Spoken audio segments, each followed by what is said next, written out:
All right, looks like we're good to go here. So, good morning, good afternoon. Hi, Steven. Thanks for joining me. So today I've got Stevan Gilmore here. Steven's out of Texas.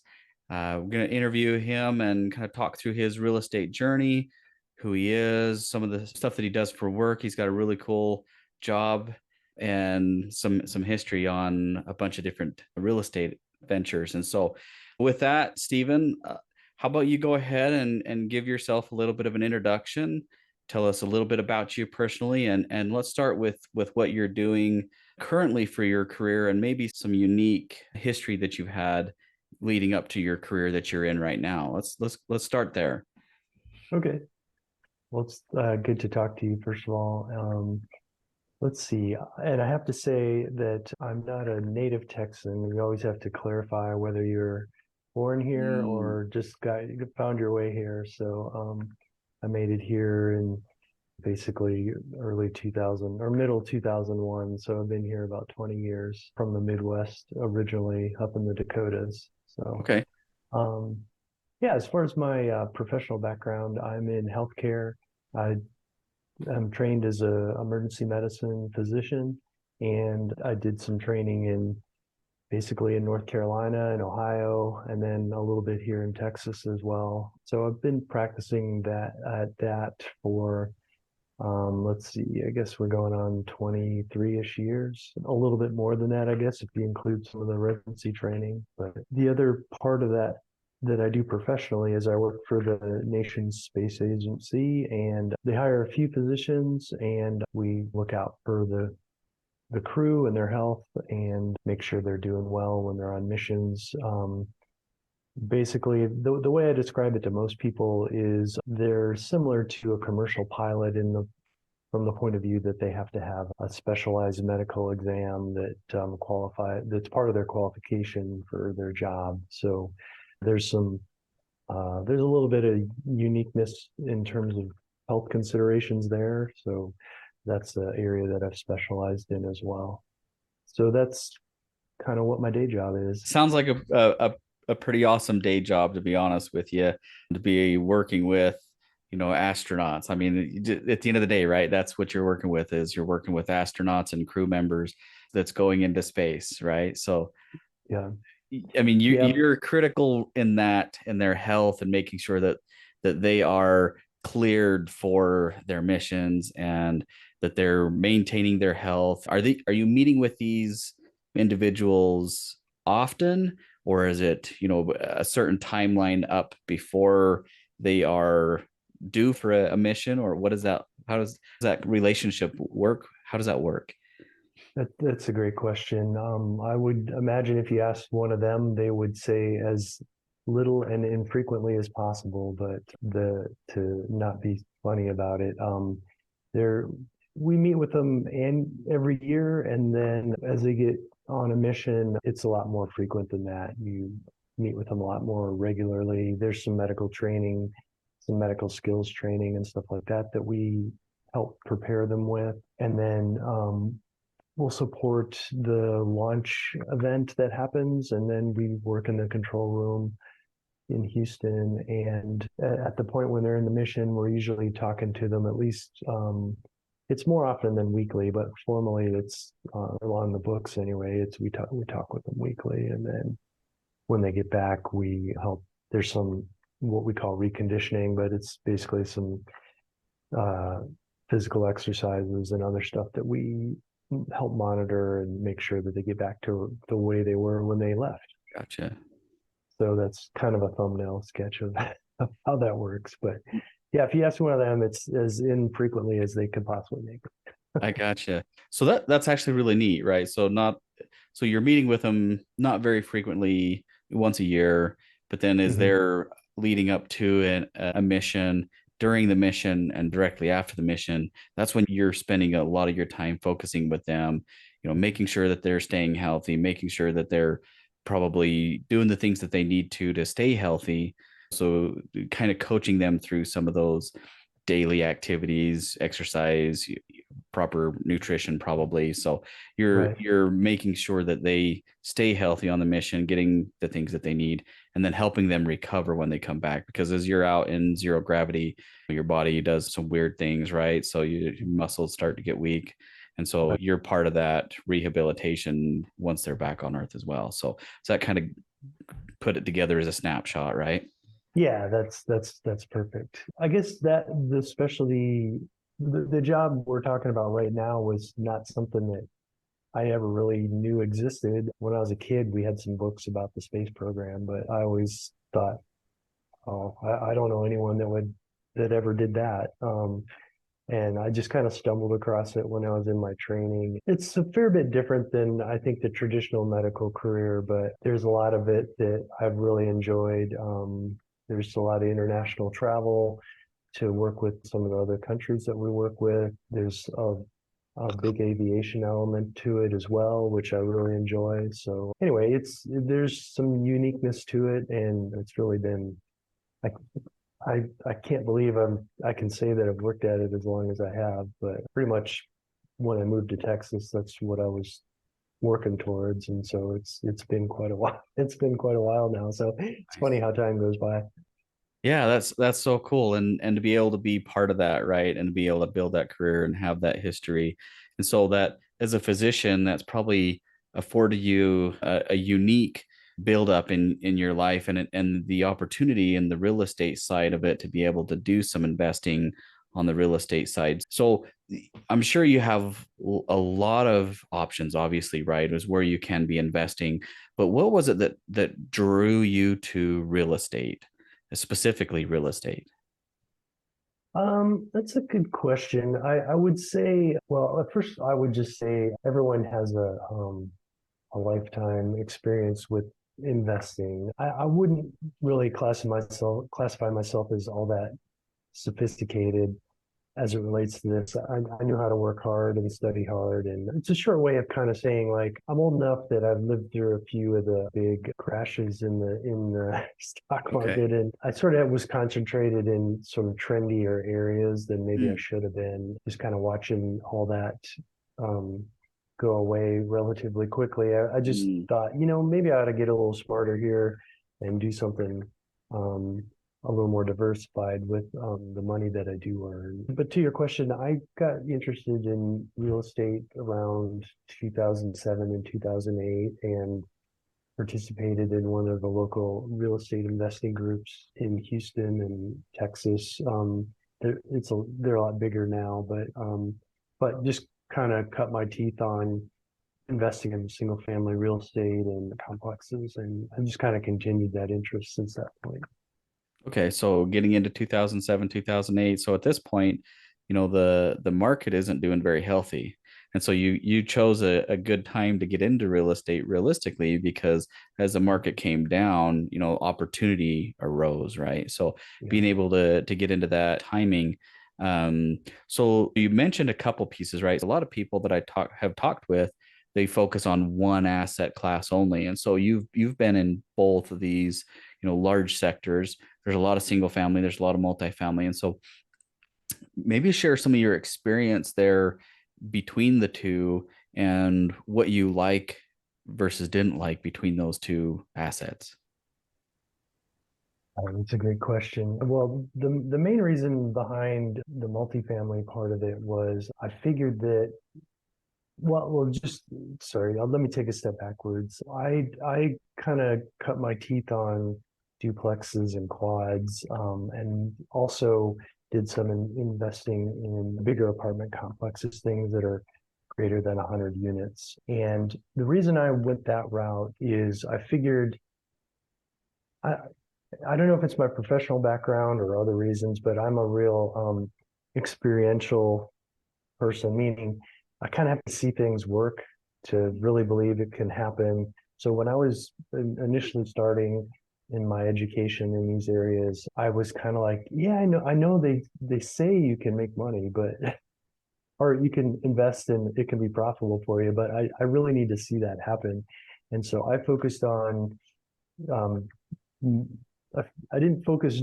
I have one condo currently, but I was focusing on things that had a little bit more margin of error, I viewed as a way to try to not have a negative investing experience. And so that's why I looked at things like duplexes and quads and things Yeah. like that initially. Um, So with a and duplex or a quad, that gives you that flexibility, right? Where you're not relying on one individual person to pay the mortgage on that unit. You're splitting that between two for however many units, and being able to have a little bit more safety there.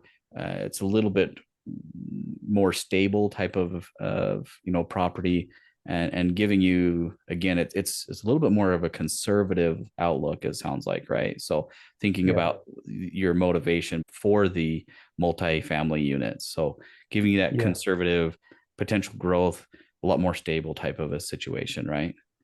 exactly. And yeah, if you didn't, for example, I probably worried about it a little too much, but if your unit wasn't rented, obviously you're not making, and you just have a single family house, you're not making any money that Right. that month. But the other way to look at it is no matter how many units you have, you always have to factor in some kind of vacancy factor. So after that, if your investment is making money, that was a good investment to make. But again, I tend to be a little bit more hands-on on a lot of things in the way that I learn, and that's just one of the ways that I wanted to protect myself a little bit I got you. as I I got into it. And I think that's smart. A lot of people, when they first get into real estate, they're like, I want to buy as many single family homes as I can, right?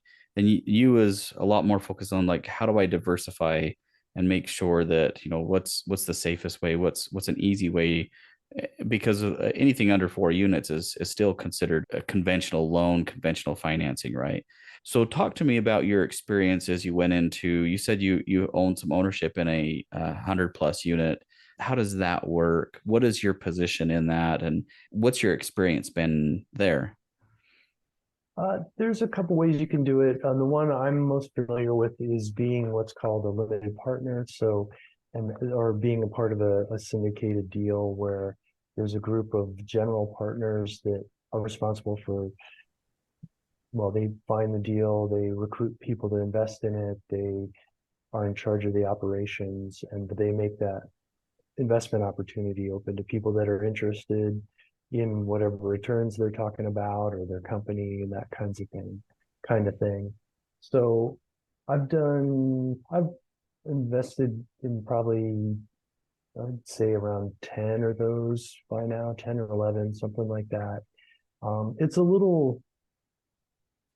it's definitely more hands off than someone that's, owning a single family home or properties themselves. But you still have the same, at the end of the day, you have your investment at risk. So you want to make sure that you understand the kind of investment they're making and the business plan and how they're going to run their property so that you're comfortable with what risks they may or may not be taking there. Yeah, so you're Um, doing a lot of research on those individuals and kind of get a history of who they are, how they're operating before you invest in that. But essentially, you're letting them do a lot of the legwork, the upfront, do some of that piece of it. But then you're going to be able to bring in some capital to be able to help fund the project, right. right? Fund the purchase, fund some of that stuff. And then the intention is as the property becomes stabilized and you're getting that income, then now you're getting a return on that. Now, is that typically a percentage, or is it, how does that, are you guaranteed a percentage, or is it based on how the asset's performing? It depends on what framework it depends on the individual deal. There's different ways that can be structured. Sometimes people do offer what's called a preferred return, which means, let's just say they offer you a 7% pref. You're going to make 7%. As long as the property is making money, you make your 7% before anything else gets paid out. But there's different types of structures. They don't all work that way. Some are, straight. We'll give you X percentage of the improved value of the property and the cash flow. Mhm. So it just depends a little bit on the deal and the operators that are sponsoring it. I But got you.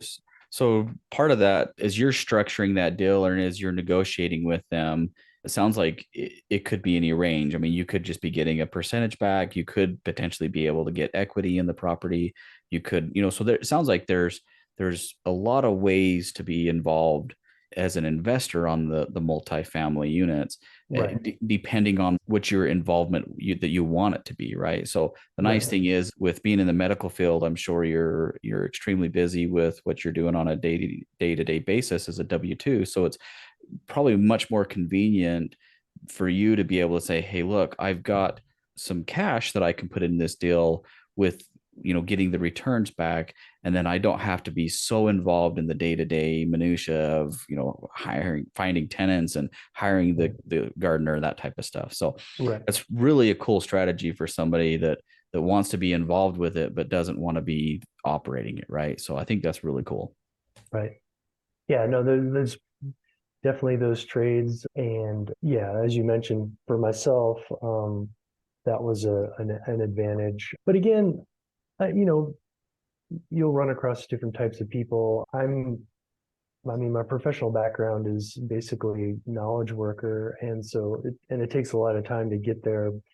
I didn't really come from a entrepreneurial or business-based background. So for other folks, they may be able to jump in at a much different point than I would have. Like I said, I just wanted to see that Mhm. the stuff that I was learning about actually came Actual to works. pass. And for me, it has. I mean, for probably anyone that's in a good investment, it's going to work out that way. But still, when it's not your background, you just probably exercise a bit of caution, which was what I've been doing. So. I gotcha. So as you've done, you said you've been in 10 different properties, different at this time. Is there one that you've worked with that didn't work out very well? What's like one of the things that I always feel is as you're learning is sometimes the mistakes or the failures is really where you learn a lot, right? So have you run into any of those that you would feel has been a mistake, or maybe it's just as a learning it didn't work out quite as well as you had hoped? Well, I would say some of the properties that I own straight out myself, I had one where I basically broke even on. I was able to keep it rented, but some of the tenants that we chose were pretty hard on it and required a lot of improvements after they lived there. And so that's an example of one. And it's part of that process of renting a property out.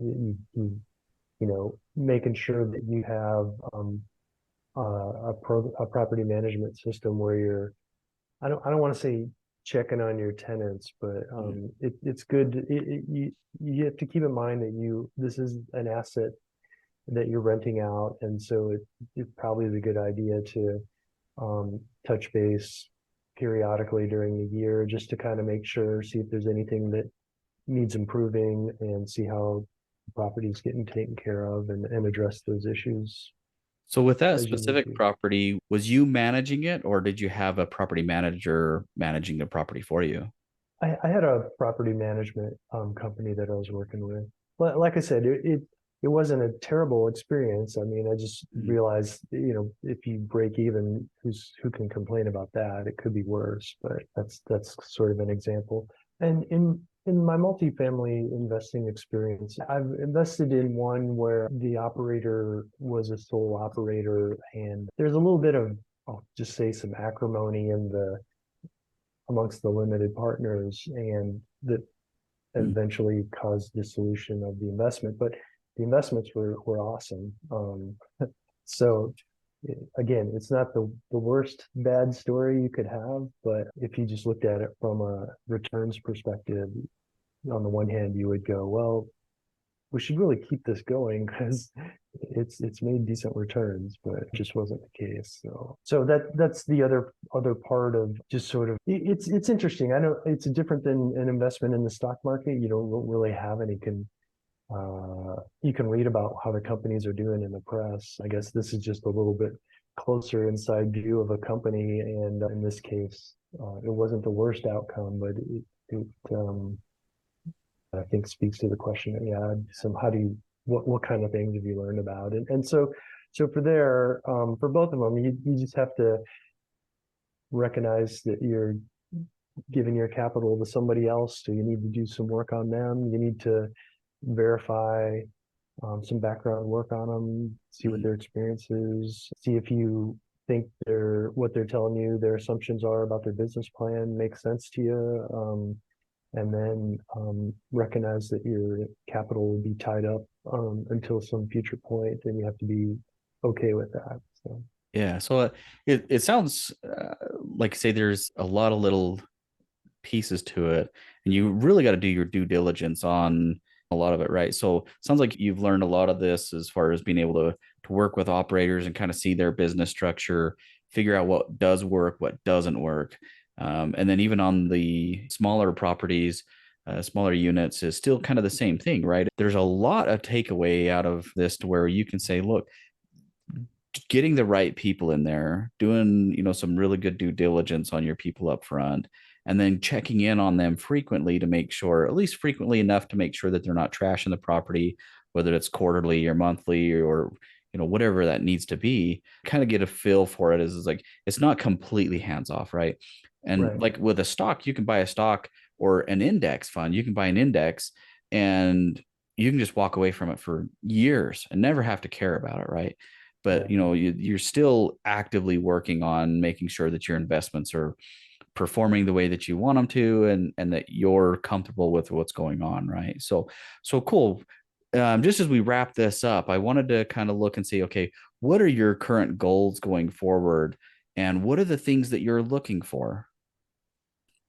you know Um, Somebody watching this, can they reach out to you? How can they help you out, right? Very good. Yeah. Um, so my goals going forward is I'm positioning myself to move back into owning directly more properties, and my focus is, again, it's going to be similar to what my experience has been. I'm interested in multiple units and small apartment complexes. So I'll be looking for folks with a similar interest there, either as an investor, or if folks have some other skills or things they can add in that type of realm, whether it's operating experience or what have you. That's kind of what my future goal is. I guess I didn't really cover this at the beginning. One of my motivations was when I first got started was the way that I do some of my practice. I mean, we talked about two different kinds of jobs that I have for my day job, but some of that means that spend I've spent a lot of time on nights and weekends, and I work hard like everyone else, but just was trying to look for ways to develop different ways that I earn money that don't include me necessarily being in the hospital, for example, on nights, weekends, and holidays all the time. So, and that kind of was my motivation. So going forward, my goal is to expand my investments and to be more on the what's called the general partner side of multifamily investments, as opposed to the person that just brings capital to an investment.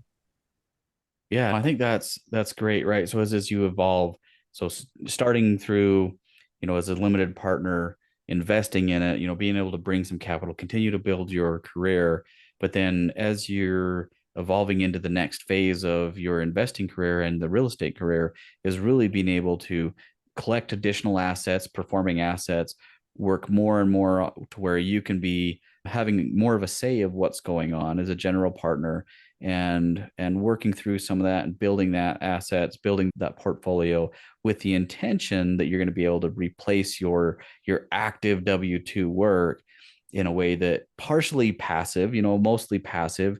Obviously you get more and more to where you can be part of the day-to-day type of stuff, but more wanting to build those to be able to get that passive income, right? To get that monthly Right. check coming in, and be able to have that, the growth of the asset. Because again, as you get more and more of the equity and owning the properties, as the equity increases, being able to have that, right? So it sounds like as you're learning through, or as you're moving into that, kind of the things you're looking for is deals to be part of, partners to work with, operators that you can become, get more involved with on the general partnership side, and properties themselves as well. So if you're looking for deals, is there a specific area that you're looking for? Are you looking just in Texas, or is it anywhere in the country as long as it's performing? What are you kind of looking for on that area? That's a good question. I'm looking in Texas. I'm interested in Kentucky, Indiana, and Tennessee as well. I didn't really mention this, but along the way, I've done a number, several, I guess, educational training events related to multifamily property, how you underwrite them, how you acquire them, how you operate them. So I've kind of increased what my background and knowledge base is in anticipation of this. But there's a few important determiners of properties that you need to look for, and one of them is, not surprisingly, where a lot of people are moving to. So those are the reasons primarily that I'm looking in In those those areas areas. currently. Makes sense. Cool. So we've got just 1 minute left in our call. So if people want to reach out to you, what's the best way to reach out to you? Is it through social media, through email? What's the best way people can contact you? Uh, Currently, the best way to reach out to me is through my email, which is stevengilmore@gmail.com. Okay, perfect. So I'll put that down in the notes for the show. If people want to be able to reach out to you and work with you on some of that stuff. Steve, I think it would be great to be able to have another conversation with you where we can kind of deep dive down into the education side of it, because I think that's an interesting tidbit that we didn't be able to get into today.